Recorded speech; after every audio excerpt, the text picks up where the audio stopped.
श्री कृष्ण की कथाएं और उनकी सीख। बड़ी सफलता चाहते हैं तो योजना बनाए बिना काम की शुरुआत न करें। झूठे आरोप लगे तो धैर्य न। आज भगवान श्री कृष्ण का जन्मोत्सव मनाया जा रहा है।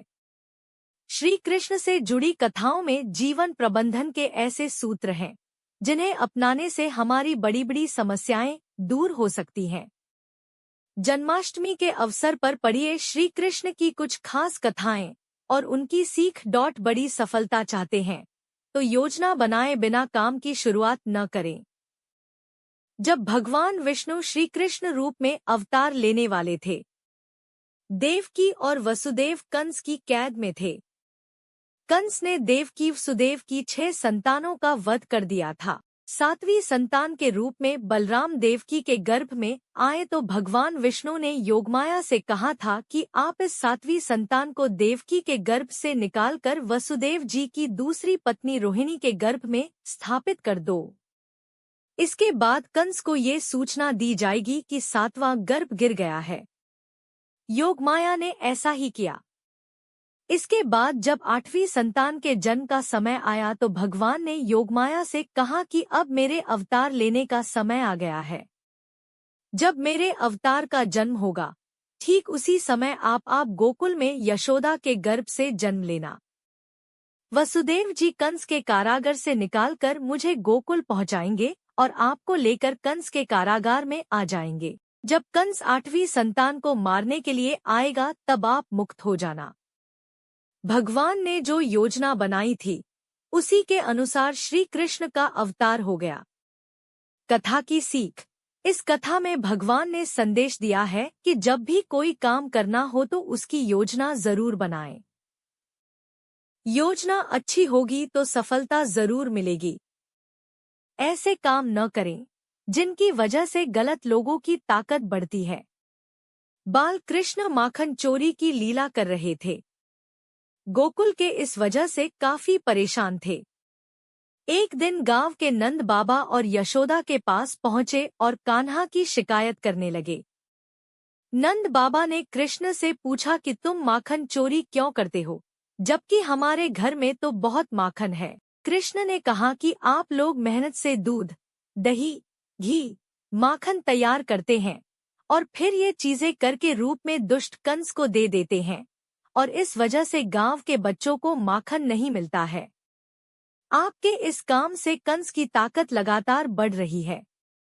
अगर आप कंस को कर देना नहीं रोकेंगे तो मैं तोड़ फोड़ करता रहूंगा ताकि ये माखन कंस के पास न पहुंचे और गांव के बच्चों को मिल सके। कथा की सीख।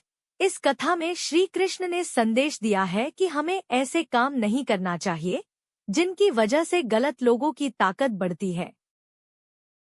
जब कोई झूठा आरोप लगे तो धैर्य न छोड़े। द्वारका में एक सूर्य भक्त था सत्राजित। उसे सूर्य देव ने स्यमंतक नाम की चमत्कारी मणि दी थी।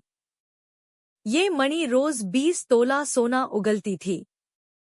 एक दिन श्री कृष्ण ने सत्राजित से कहा कि आप ये मणि राजकोष में देंगे तो इससे मिले धन से प्रजा की अच्छी देखभाल हो सकेगी। सत्राजित ने श्री कृष्ण को मणि देने से मना कर दिया। इस घटना के कुछ दिन बाद सत्राजित के भाई प्रसेनजित ने मणि चुरा ली। प्रसेनजित मणि लेकर जंगल में भाग गया। जंगल में एक शेर ने प्रसेनजित को मार दिया और खा गया। मणि जंगल में ही गिर गई। सत्राजित को जब प्रसेनजित और अपनी मणि नहीं मिली तो उसने श्री कृष्ण पर आरोप लगा दिया कि कृष्ण ने ही मेरी मणि चुराई है और मेरे भाई की हत्या कर दी है। श्री कृष्ण पर चोरी और हत्या का कलंक लग गया। श्री कृष्ण ने उस समय क्रोध नहीं किया, धैर्य बनाए रखा और इस आरोप को गलत साबित करने के लिए जंगल की ओर चल दिए।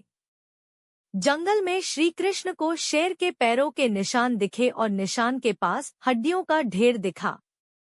श्री कृष्ण समझ गए कि प्रसेनजित को शेर ने मार दिया है और मणि यहीं कहीं गिर गई है।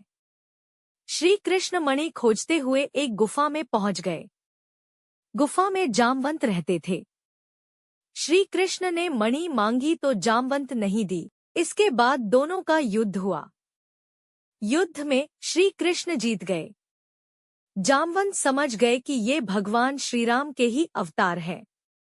इसके बाद जामवंत ने मणि श्री कृष्ण को दे दी और अपनी पुत्री जामवंती का विवाह भी भगवान के साथ कर दिया। द्वारका लौटकर श्री कृष्ण ने वह मणि जामवंत से लेकर सत्राजित को दे दी और पूरी सच्चाई बता दी। सत्राजित को अपनी गलती पर बहुत पछतावा हुआ।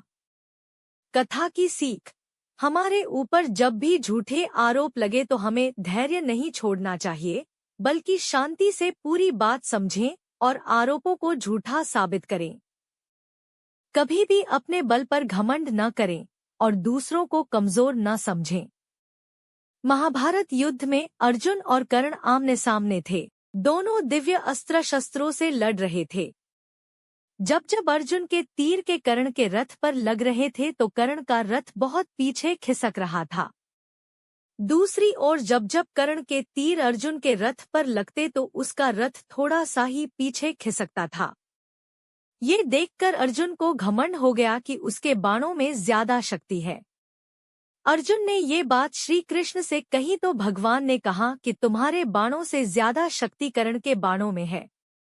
भगवान की बात सुनकर अर्जुन ने कहा कि ये कैसे संभव है, मेरा रथ तो थोड़ा सा ही पीछे खिसक रहा है। श्री कृष्ण ने कहा कि तुम्हारे रथ पर मैं स्वयं बैठा हूँ। ऊपर ध्वजा पर हनुमान जी विराजित हैं। तुम्हारे रथ के पहिए को शेषनाग ने थाम रखा है। इतना होने के बाद भी कर्ण के बाण के ये रथ पीछे खिसक रहा है तो इसका मतलब यही है कि उसके बाणों में ज्यादा शक्ति है। ये बात सुनकर अर्जुन को अपनी गलती का एहसास हो गया और उसका घमंड टूट गया। कथा की सीख। इस कथा में श्री कृष्ण ने अर्जुन को सीख दी है कि कभी अपनी शक्ति का घमंड न करें और शत्रु को कमजोर न समझें।